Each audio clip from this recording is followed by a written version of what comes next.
बिस्मिल्लाहिर्रहमानिर्रहीम। जीअं त हीअ IBA टेस्ट आहे पास पेपर 2018 जी। साइंस पोर्शन आहे, हिन में बायोलॉजी जा, केमिस्ट्री जा ऐं फिज़िक्स जा क्वेश्चन ॾिना विया आहिनि जेके मां तव्हांखे हल कराईंदुमि। त नंबर 1 क्वेश्चन आहे, क्वेश्चन नंबर आहे 44। क्वेश्चन नंबर 44 में चए थो त इन मॉडर्न पीरियोडिक टेबल में ऐं जेके आहिनि पीरियड्स घणा आहिनि। हाणे ॾिसो, केमिस्ट्री जो जेको बुक आहे, जेकॾहिं तव्हां उनखे खोलींदव त उन जे चैप्टर नंबर 4 में तव्हांखे पीरियोडिक टेबल मिलंदो। उन में तव्हांखे एलिमेंट्स मिलंदा। उन में हिकिड़े क़िस्म जा जेके आहिनि सो हिन में वर्टिकल फॉर्म में तव्हांखे एलिमेंट्स मिलंदा ऐं हिकिड़ा तव्हांखे हीअं हॉरिजॉन्टल फॉर्म में एलिमेंट मिलंदा।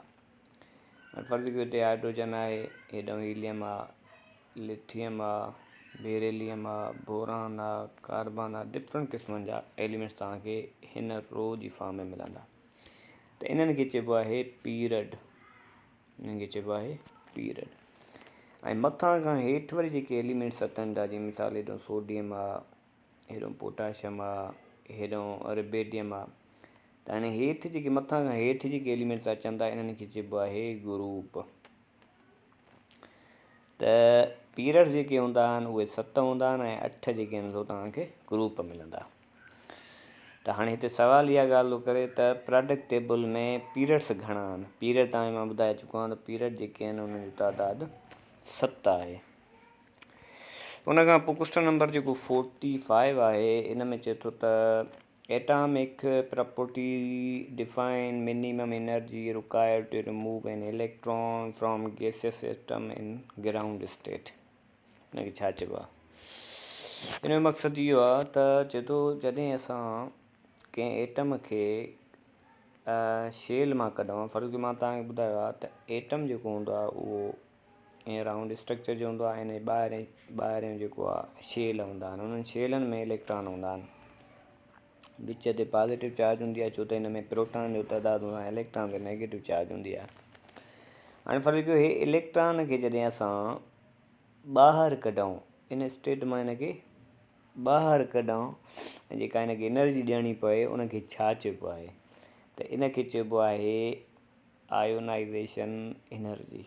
Ionisation energy. जॾहिं बि असां कंहिं एटम खे रिमूव कयूं कंहिं एटम मां, त उनखे चइबो आहे आयोनाइज़ेशन एनर्जी। ऐं उन खां अलावा क्वेश्चन नंबर जेको आहे 44, इन में चए थो त mutual sharing pair of electron which link atom in a molecule is called. ॾिसो, एटम जेके हूंदा आहिनि असुल में एटमनि जे विच में हिकिड़ो बॉन्ड ठहंदो आहे। फर्ज़ कयो ॿ एटमनि पाण में मिलणो आहे, मॉलिक्यूल ठहिणो आहे, हिकिड़ो मॉलिक्यूल थो ठहे। त हाणे इहे हिक ॿिए में ईअं हिक ॿिए में इन्हनि जो मिलण जो हिकिड़ो तरीक़ो हूंदो आहे। इन में छा हूंदा आहिनि त इलेक्ट्रॉन जेके ॿाहिरें शेल में इन्हनि खे मौजूदु हूंदा आहिनि उहे हिक ॿिए सां जेके आहिनि सो शेयर कंदा आहिनि या जेके आहिनि सो बिल्कुलु ट्रांसफ़र कंदा आहिनि। हाणे हिकिड़ी थींदी आहे म्यूचुअल शेयरिंग। म्यूचुअल शेयरिंग जो मक़सदु इहो आहे, जीअं मिसाल फ़र्ज़ु कयो नाइट्रोजन आहे, हेॾो बि हिकिड़ो नाइट्रोजन जो एटम आहे। नाइट्रोजन जे ॿाहिरें एटम में 5 इलेक्ट्रॉन हूंदा आहिनि, हिन में बि 5 इलेक्ट्रॉन हूंदा। हाणे ॾिसो, हे एटम ॿई हिक जेतिरी ताक़त आहे ॿिन्ही खे, छो त हिन वटि 5 इलेक्ट्रॉन, हिन वटि बि 5 इलेक्ट्रॉन। पोइ हे छा कंदा, पाण में हे जेके एटम इलेक्ट्रॉन आहिनि इहे पाण में छा कंदा, शेयर कंदा। हे पाण में शेयर कंदा। त पोइ हिननि में जेका शेयरिंग जे दौरान अथई, माना हाणे हे जेके इलेक्ट्रॉन 4 इलेक्ट्रॉन आहिनि उहे हिन जा बि आहिनि, हिन नाइट्रोजन जा बि आहिनि। हाणे इन में हिते थी वई शेयरिंग। शेयरिंग थी वई। शेयरिंग जो मक़सदु हूंदो आहे त माना हुन जा हे जेको एटम आहे ऐं हे एटम आहे, ॿिन्ही जा इलेक्ट्रॉन आहिनि। त इन खे चइबो आहे जेको आहे सो कहिड़ो बॉन्ड, कोवेलेंट बॉन्ड। इन खे चइबो आहे कोवेलेंट बॉन्ड। ॿियो हूंदो आहे आयोनिक बॉन्ड। आयोनिक बॉन्ड में कीअं हूंदो आहे, हाणे फ़र्ज़ु कयो जीअं सोडियम आहे, सोडियम जे ॿाहिरें एटम में हिकिड़ो इलेक्ट्रॉन हूंदो आहे ऐं फ़र्ज़ु कयो क्लोरीन आहे, इन जे ॿाहिरि इलेक्ट्रॉन में 7 इलेक्ट्रॉन हूंदा आहिनि। हाणे हिन जी ताक़त इलाही आहे, हिन जी ताक़त घटि आहे। पोइ क्लोरीन छा कंदो, हिन मां हिकिड़ो इलेक्ट्रॉन बिल्कुलु पाण ॾे ट्रांसफ़र करे छॾींदो।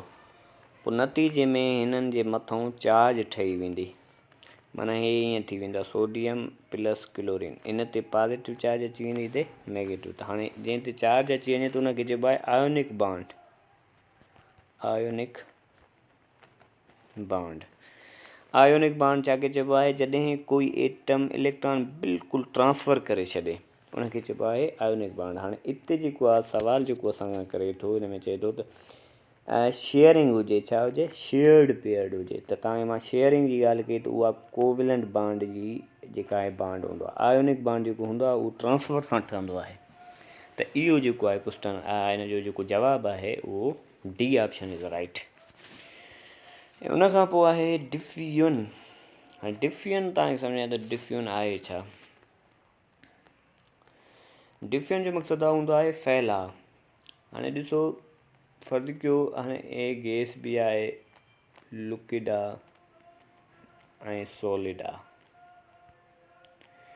हाणे गैस असां खणूं था ऑक्सीजन, लिक्विड खणूं था वाटर ऐं सॉलिड में असां था खणूं बुक। इहे सॉलिड आहिनि। हाणे गैस खे जेकॾहिं तव्हां हवा में छॾींदो त हे जेके हूंदा बाक़ाइदे जेको आहे सो डिफ्यूज़ थींदो, छो त हिननि जा पार्टिकल हिक ॿिए खां परे हूंदा आहिनि, बाक़ाइदे डिफ्यूज़। हाणे जीअं मिसाल काई गैस आहे, जीअं मीथेन गैस आहे, हिनखे जेकॾहिं तव्हां एटमॉस्फेयर में छॾी, जीअं मिसाल परफ्यूम जी ॻाल्हि कयूं, परफ्यूम जेको आहे सो हिकिड़ो गैस टाइप हूंदो आहे, उहो जिस्म खे हणिबो आहे ख़ुशबू तौरु। हाणे उनखे जीअं तव्हां हणंदव हिकु जॻह तां ॿिए हंधि ऑटोमेटिक जेको आहे सो हुनजा मालिक्यूल स्प्रेड थी वेंदा ऐं ॿिए खे महसूसु थींदो त हिते ख़ुशबू वग़ैरह आहे। वाटर जी ॻाल्हि कयूं त वाटर खे जेकॾहिं असां हेठि हारींदासीं त उहो बि जेको आहे उनजा पार्टिकल मूवमेंट कंदा हिकु जॻह खां ॿिए जॻह ताईं, माना मूवमेंट कंदा, माना थोरो मूवमेंट करे सघनि था। माना गैस ऐं लिक्विड में जेका आहे उहा डिफ्यूजन थींदी आहे, पर सॉलिड जेको अहिड़ी शइ आहे जंहिंमें डिफ्यूजन न थींदा, छो त हिन जा पार्टिकल जेके हूंदा आहिनि उहो बिल्कुलु जेको आहे हिक ॿिए सां ॻंढियल हूंदा आहिनि। पार्टिकल जेके हूंदा आहिनि उहे हिक ॿिए सां बिल्कुलु ॻंढियल हूंदा आहिनि। जेकॾहिं तव्हां हुन बुक खे उछलींदव, कुर्सी खे उछलींदव, पेन खे उछलींदव त उहो उते ई रहंदो, उन जॻह ते जिते किरंदो उहो उते फैलिबो कोन। हाणे फैलणु जेको हूंदो आहे उहो सॉलिड में न हूंदो आहे। त हाणे हिन में सुवाल बि इहो थो करे त डिफ्यूजन कंहिंजी प्रॉपर्टी न आहे। तव्हांखे ख़बर आहे त डिफ्यूजन जेको आहे उहो सॉलिड जी प्रॉपर्टी न आहे, गैस में ऐं लिक्विड में इहा शइ थींदी आहे। उन खां पोइ आहे question number 48, the process in solid directly change थी वञे गैस में। कोई सॉलिड आहे उनखे असां हीट था कयूं, उहो डायरेक्ट गैस में कन्वर्ट थी वञे त उनखे उन प्रोसेस खे छा चइबो आहे, उन प्रोसेस खे चइबो आहे sublimation. Sublimation is a process in विच solid directly change into gas is called sublimation. ऐं उन खां पोइ आहे क्वेश्चन नंबर जेको आहे 49। 49 में चए थो त which one of the following is crystalline form of carbon. ॾिसो कार्बन जा तव्हांखे इलाही फॉर्म मिलंदा, पर क्रिस्टलाइन छा खे चइबो आहे क्रिस्टलाइन जो मक़सदु इहो हूंदो आहे, तव्हां फ़र्ज़ु कयो तव्हां कुझु खणो था, उन में जेके एटम हुजनि उहे बिल्कुलु हिकु जेतिरा हुजनि ऐं उन्हनि जी रीअरेंजमेंट जेका हुजे उहा बिल्कुलु हिकु जहिड़ी हुजे, त उनखे चइबो आहे क्रिस्टलाइन। हिकिड़ा हूंदा आहिनि ए मार्फस, जेकॾहिं उनजो तव्हां कोई बि पार्टिकल खणंदो त उन में तव्हांखे एटम नंढा वॾा नज़र ईंदा, वॾा के हूंदा, के नंढा हूंदा, के कीअं हूंदा, कहिड़े टाइप जा हूंदा। पर जेके क्रिस्टलाइन हूंदा आहिनि उन्हनि जा जेके एटम्स हूंदा आहिनि उहे बिल्कुलु हिकु जहिड़ा हूंदा आहिनि, हिकु जेतिरा हूंदा आहिनि। पर जेके ए मार्फस हूंदा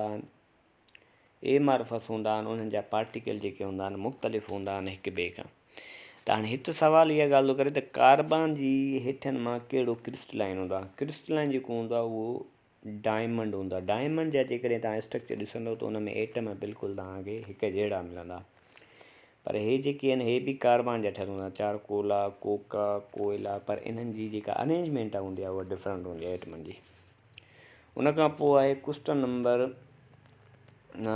नंबर आहे किंग विच of the following is a king of compound. हाणे ॾिसो इहो सुवाल सदाईं रिपीट थींदो रहंदो आहे त किंग ऑफ कंपाउंड छा खे चइबो आहे।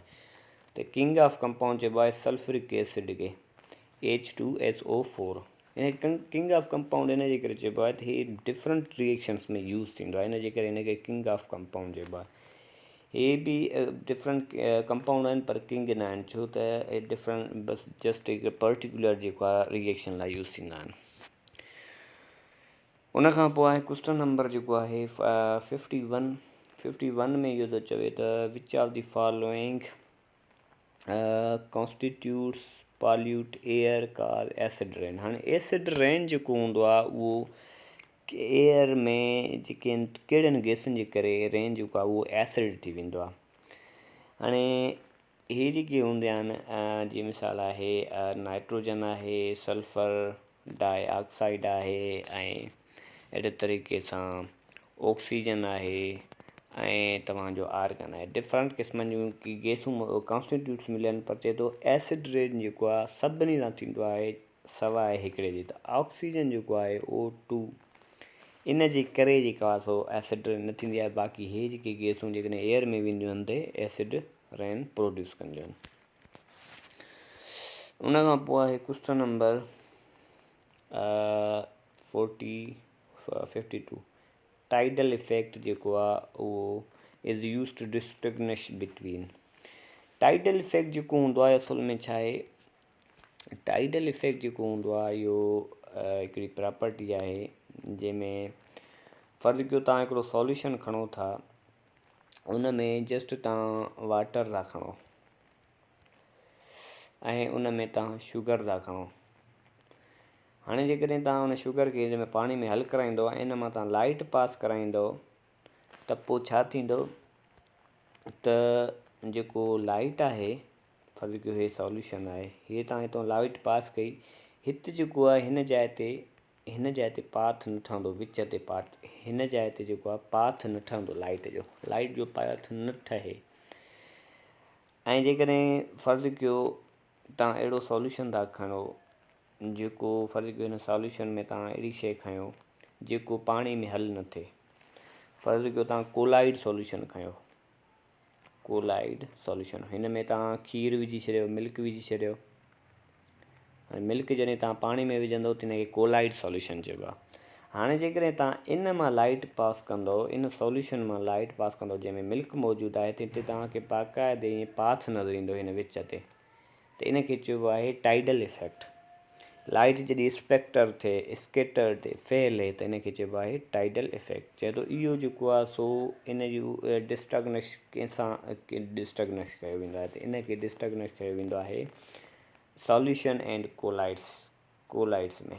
त इन जो ऑप्शन जेको आहे उहो B option is right. Question number 52 आहे त structure of cell which differentiate between prokaryotic and eukaryotic. ऐं बायोलॉजी जो सुवालु आहे त प्रोकैरियोटिक ऐं यूकैरियोटिक में कहिड़ो डिफरेंट आहे। तव्हांखे ख़बर आहे त ऑर्गेनिज़म ॿिनि क़िस्मनि जा तव्हांखे मिलंदा, हिकिड़ा प्रोकैरियोटिक में हूंदा ऐं हिकिड़ा हूंदा आहिनि यूकैरियोटिक हूंदा आहिनि। फ़र्क़ु कहिड़ो हूंदो आहे, यूकैरियोटिक जेके हूंदो आहे उनखे ईअं सेल वाल बि हूंदो आहे, सेल मेम्ब्रेन बि हूंदो आहे ऐं विच में न्यूक्लियस बि हूंदो आहे। पर जेके प्रोकैरियोटिक हूंदा आहिनि उनखे सेल वाल हूंदो आहे, सेल मेम्ब्रेन हूंदो आहे, पर विच में जेको न्यूक्लियस हेॾे मां लिखियो हिते न्यूक्लियस इहो न हूंदो आहे। जंहिंखे न्यूक्लियस न हुजे उनखे चइबो आहे प्रोकैरियोटिक सेल। त हाणे हिन में चए थो त प्रोकैरियोटिक ऐं सेल यूकैरियोटिक खे कीअं डिस्टिंग्विश कयो वञे, उहो न्यूक्लियस जे मदद सां डिस्टिंग्विश कयो वेंदो आहे, छो त न्यूक्लियस जेको हूंदो आहे ॿिन्ही में फ़र्क़ु ॿुधाईंदो आहे त प्रोकैरियोटिक आहे या यूकैरियोटिक सेल आहे। क्वेश्चन नंबर आहे 45, इन में चए थो त हीअ जेका पिक्चर आहे हिन पिक्चर खे तव्हां सुञाणो त पिक्चर कंहिंजो आहे। पिक्चर जेको आहे उहो असल में न्यूरॉन जो पिक्चर आहे। न्यूरॉन जेको आहे हिकिड़ो नर्वस सिस्टम जो हिकिड़ो सेल आहे जेको असांजे बॉडी सां कोऑर्डिनेशन कंदो आहे। फ़र्ज़ु कयो तव्हांखे कंहिं बि बॉडी में कोई सूर वग़ैरह कोई धकु लॻी पवंदो आहे त उहो जिस्म जेको आहे उहो इन्हनि जो पैगाम जेके हूंदा आहिनि असांजे बॉडी में ट्रांसफ़र करण वारा उहे जेके आहिनि इहे सेल हूंदा आहिनि जेके ट्रांसफ़र कंदा आहिनि मैसेज खे। उन खां पोइ आहे क्वेश्चन नंबर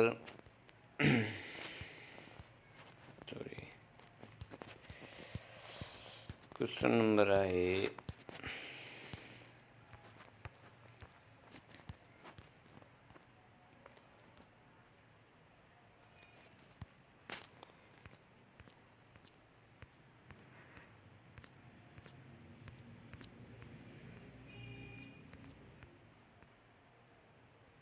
क्वेश्चन नंबर आहे 55।